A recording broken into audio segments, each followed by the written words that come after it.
There's nothing more fun and exciting than getting together with your closest friends and taking off on a big group ride. It doesn't matter if this is just a day trip, a weekend, or a week. There's just something about the camaraderie and the enjoyment of being with people who share the same passion as you that makes the experience that much better. I just had one of these spontaneous group rides to this very scenic location here in Kentucky just this weekend. I wouldn't have traded it for anything. The fun and the fellowship was great. Memories were made, good food was enjoyed, and everyone was all smiles.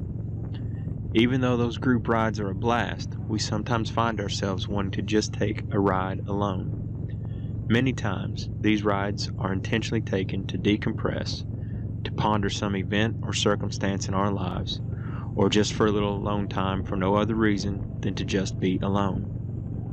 I often take a little solo trip of my own, and many times it's just to think about things and to commune in private with God. Yes, there are plenty of times that I pray audibly while I'm out riding, just me and God having a private conversation. The Bible provides us with a great resource for instruction for our lives. Many times the instructions are very clear, and sometimes the instructions are provided through examples. Jesus' life is always a great place to look if you're seeking examples of how you should conduct yourself.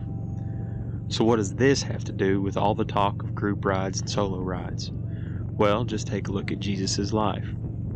During his ministry, he was accompanied by his disciples. They went everywhere together. They shared a common bond and passion. They wanted to see the world transformed by coming to know Christ. They were sharing the good news everywhere they went. Almost every waking moment, it seems, Jesus was with the disciples. In the inner circle, we find the 12 apostles.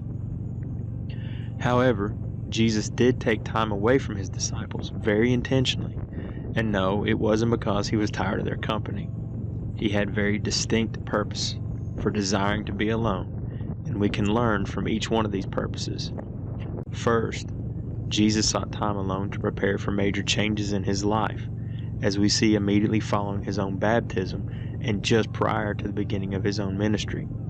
In chapter 4 of the book of Luke, Jesus spends 40 days and 40 nights in the wilderness. He faced temptation, and he also spent a lot of time in prayer. The end result, he emerged from that wilderness, and he began his 3-year ministry. A second example of time alone set by Jesus is when we need to work through grief. Yes, even Jesus grieved. In the book of Matthew, chapter 14, verses 1 through 13, Jesus learns of the beheading of John the Baptist, his own cousin. Verse 13 tells us that when Jesus heard this, he got into a boat and withdrew to a desolate place.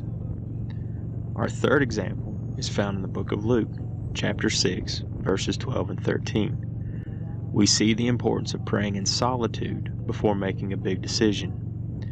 Jesus spent time alone in prayer, and then he called his disciples to him. And from those disciples, he chose the 12 that he would call his apostles. The fourth example is when we are faced with times of great distress. Again, in Luke, this time chapter 22, verses 39 through 44, Jesus was aware of his impending arrest, and he went alone on the Mount of Olives to pray. And then finally we come to our last example, and the one that underlies every single example that's been previously mentioned. Jesus sought these moments alone. For prayer, he wanted to communicate in private with his Father. This is clearly indicated in Luke chapter 15, verse 16, where Luke writes, "But he would withdraw to desolate places and pray." Jesus wasn't avoiding his disciples. He was taking time to commune with God in a very private and meaningful way. This is the example we should follow as well. We are called to fellowship with one another, but it is necessary at times to pull away briefly and to recharge and reconnect in a deeper manner with God.